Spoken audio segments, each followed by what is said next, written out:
လက်သမီးလေးတစ်ပါးနဲ့သက်ကြွေကမြန်မာပြည်မှာလူဖြစ်ပြီးတော့ဝေးဖွာလာတယ်ဒီကလေးပိုင်ရှင်ရင်ကြည်မှုနဲ့ဒီမလာတွေရဲ့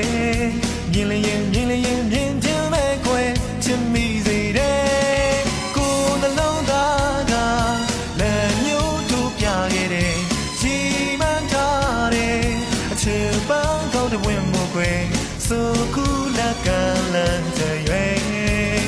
ကြွေပါတော့ကွယ်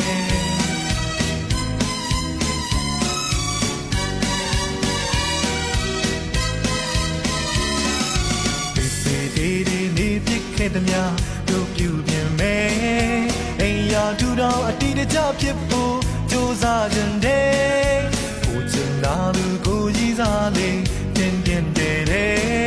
လူဘဝလဲမ